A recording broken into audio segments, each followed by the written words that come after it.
Question है आपसे, और क्वेश्चन ये है कि अगर मेरे पास एक वेरिएबल है कैरेक्टर टाइप का कैर ch, जिसमें मैंने लिख दिया a, राइट, मैंने लिख दिया a, और मैंने एक दूसरा वेरिएबल लिया कैर c और इसमें लिख दिया मैंने b, राइट, और मैंने कंडीशन लगा दी if ch is less than c SOP good और एल्स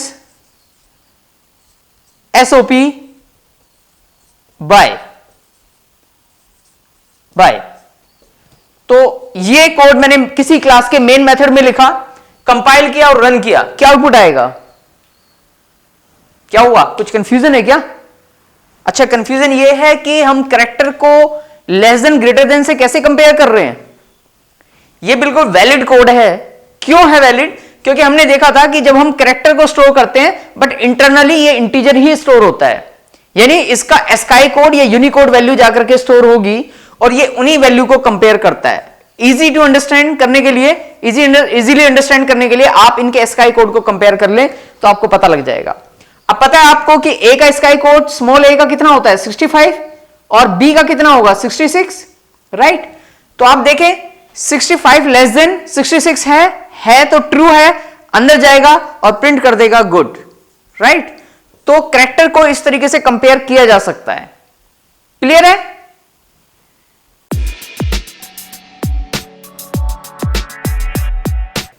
अगेन फिर से क्या एक और क्वेश्चन आपके लिए, और आप कहेंगे क्वेश्चन बहुत पूछते हैं आप, क्योंकि क्वेश्चन पूछने से ही आपके कॉन्सेप्ट ज्यादा क्लियर होंगे।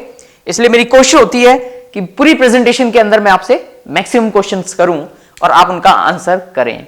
हालांकि मुझे पता है आप सिर्फ स्माइल करते हैं, आंसर नहीं करते हैं, right, but still I will continue. Ready? कोशिश करें आंसर देने की। देंगे?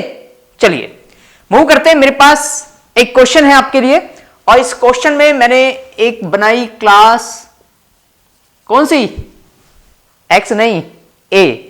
इस बार मैंने क्लास का नाम चेंज किया और इस क्लास का नाम रखा ए।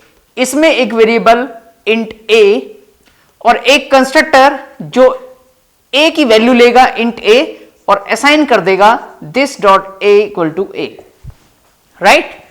और ये क्लास मैंने क्लोज की। इसके बाद मैंने क्या किया, एक दूसरी क्लास बनाई, क्लास y, और इसके अंदर main method public static void main string square bracket args और कर्ली ब्रेसेस स्टार्ट।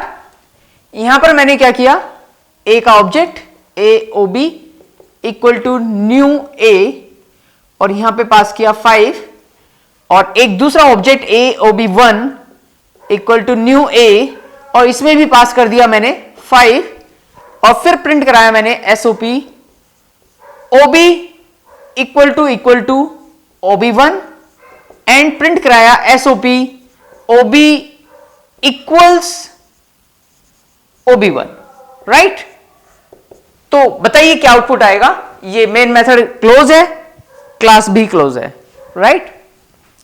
आप आउटपुट बताइए इसका क्या आएगा। क्या कहा? False and true, true true, false false. चलिए देख लेते हैं क्या आउटपुट आएगा, राइट। अब अगेन दो तरह की मेमोरी डिवाइड कर लेते हैं, एक स्टैक मेमोरी और एक हीप मेमोरी। जब पहली लाइन एग्जीक्यूट हुई, सबसे पहले राइट हैंड साइड का एग्जीक्यूट होगा, ऑब्जेक्ट बना एक ए का और इसके अंदर एक इंस्टांस वेरिएबल ए, कंस्ट्रक्टर इसी के अंदर लिख देता हूं मैं ताकि समझने में थोड़ी आसानी रहे। इसका बिट पैटर्न 1001।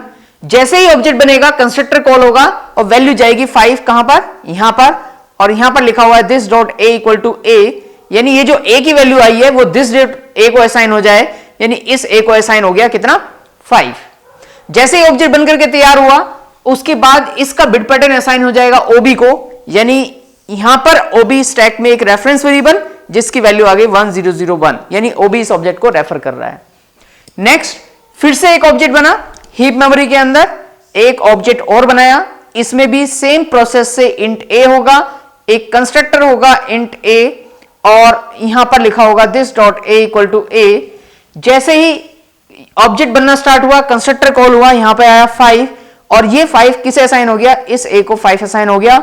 इस ऑब्जेक्ट का बिट पैटर्न 1101, क्योंकि जितनी बार भी न्यू वाली स्टेटमेंट एग्जीक्यूट होगी हर बार एक नया ऑब्जेक्ट बनेगा।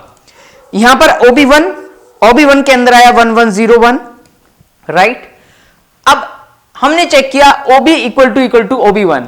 हमें पता है ये जो इक्वलिटी वाला ऑपरेटर होता है, ये जो इक्वल टू वाला ऑपरेटर होता है, ये हमेशा इस वैल्यू को कंपेयर करता है, राइट। तो इसके अंदर है 1001 और यहां पर है 1101। दोनों क्या इक्वल हैं? नहीं है, तो इसका मतलब ये प्रिंट करेगा क्या? फॉल्स। इक्वल्स मेथड कॉल करते हैं। OB का इक्वल्स मेथड तो है ही नहीं इक्वल्स। अब क्या करें? एक्चुअल में है, हमें दिखाई नहीं दे रहा। कहां से है? क्योंकि हमें पता है अगर कोई क्लास किसी से एक्सटेंड नहीं भी है तो भी उसके पास ऑब्जेक्ट क्लास के तो फीचर होंगे ही होंगे, क्योंकि अगर कोई क्लास किससे एक्सटेंड नहीं होती तो भी वो ऑब्जेक्ट क्लास से इनहेरिट है। और इक्वल्स मेथड जो है ऑब्जेक्ट क्लास का मेथड है, यानी वो इनहेरिट होकर के आया होगा, राइट। तो वही जो इनहेरिट होकर के आया वो वाला इक्वल्स मेथड कॉल होगा। और ऑब्जेक्ट क्लास का इक्वल्स मेथड भी इसी के बेस पर कंपेयर करता है। अगर आप वैल्यूज के बेस पर कंपेयर कराना चाहते हैं तो आपको इक्वल्स मेथड ओवरराइड करना पड़ेगा। ऐसा आप पिछली वीडियोस में देख चुके हैं, right. Equal and equals heading के अंदर जो वीडियो है उसमें मैंने ये एक्सप्लेन कर रखा है कि किस तरीके से इक्वल्स मेथड को ओवरराइड किया जाता है, राइट। अगर नहीं देखा तो आप दोबारा देखिए उसे। अभी मैं ये मान के चल रहा हूं कि आपको पता है कि इक्वल्स मेथड जो वहां का है वो सिर्फ इसी ऑपरेटर के अकॉर्डिंग कंपेयर करेगा। आप ओवरराइड कर देंगे तो फिर आप बता सकते हैं कि किस तरीके से मैं इन दो ऑब्जेक्ट्स को इक्वल मानूंगा, राइट।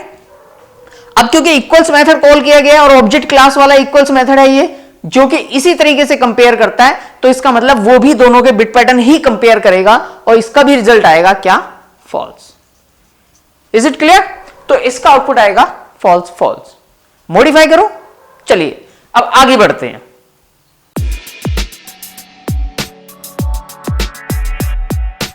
एक एग्जांपल और लेता हूं मैं, और यहां पर मैंने लिया एक स्ट्रिंग टाइप का variable, string s equal to hello, और एक दूसरा string s1 equal to hello. दोनों में मैंने हेलो स्टोर कराया, राइट। और अब मैंने लिखा SOP s equal to s1, और फिर लिखा मैंने SOP s dot equals s1। अब बताइए क्या आउटपुट आएगा इसका? क्या बोला आपने? ट्रू या कुछ और? चलिए देख लेते हैं। अब यहां पर क्या किया, यहां पर अगेन स्टैक एंड हीप और स्ट्रिंग स्टोर कराने के लिए एक अलग तरीके का मेमोरी मैनेजमेंट चलता है जिसे हम कहते हैं स्ट्रिंग पूल। क्या बोलते हैं इसे नाम देते हैं हम स्ट्रिंग पूल। ये अलग मेमोरी मैनेजमेंट क्या है मैं बता देता हूं आपको। स्ट्रिंग पूल के अंदर एक्चुअल में string objects are the immutable objects. Immutable object का मतलब है कि अगर आप स्ट्रिंग में कुछ भी चेंज करेंगे तो वो उस ऑब्जेक्ट के अंदर चेंज नहीं होगा, बल्कि वो एक नया ऑब्जेक्ट क्रिएट कर देगा। इसके बारे में अभी एक बार फिर से आएंगे हम। बट ये जितने भी ऑब्जेक्ट हैं स्ट्रिंग के जो इस तरीके से डिक्लेयर होते हैं वो सारे हमारे स्ट्रिंग पूल में जाएंगे। और यहां पर गया हेलो गया, इसका बिट पैटर्न यहां पर होगा, मान लीजिए 111 है, असाइन हो गया किसे? s को। s हमारा स्टैक में ही रहेगा, इसमें आ गया 111, राइट। एक दूसरा हेलो। अब स्ट्रिंग पूल मैनेजमेंट ये कहता है कि अगर सेम नाम से स्ट्रिंग ऑलरेडी एग्जिस्ट करती है तो ये नई स्ट्रिंग क्रिएट नहीं करेगा इस समय, और इसी स्ट्रिंग को असाइन कर देगा किसे? s1 को। s1 को असाइन हो गया सेम बिट पैटर्न 111, राइट। अब क्योंकि इसी ऑब्जेक्ट का बिट पैटर्न जब जरूरत पड़ी तो दूसरे वेरिएबल को भी असाइन किया गया, शायद यही रीजन है जिसकी वजह से ये ऑब्जेक्ट इम्यूटेबल है। क्योंकि हो सकता है आपने s के लिए चेंज किया तो फिर वो s1 के लिए भी चेंज हो जाएगा, राइट। तो स्ट्रिंग में ऐसा है कि ये जो ऑब्जेक्ट है ये इम्यूटेबल है, और अगर आपको एक ऑब्जेक्ट की जरूरत दोबारा पड़ती है तो जेवीएम क्या करता है, उसी ऑब्जेक्ट का बिट पैटर्न दूसरे को भी असाइन कर देगा। स्ट्रिंग के केस में ऐसा होता है सिर्फ। अब s इक्वल टू s1, तो s इक्वल टू s1 यानी दोनों का बिट पैटर्न कंपेयर करेगा, क्योंकि equal two bit pattern compare करता है, दोनों इक्वल हैं तो प्रिंट कर देगा क्या, true. s dot equals s1, क्योंकि इक्वल्स मेथड ऑब्जेक्ट क्लास का है, यानी हर एक क्लास के अंदर अवेलेबल होगा, इसका मतलब स्ट्रिंग क्लास में भी अवेलेबल होगा, और बाय डिफॉल्ट ये इसी तरीके से कंपेयर करता है जब तक इसे ओवरराइड ना किया जाए। लेकिन मैं आपको बता दूं, स्ट्रिंग क्लास ने इसे ओवरराइड कर रखा है, और क्या कर रखा है, वो वैल्यूज को कंपेयर करता है।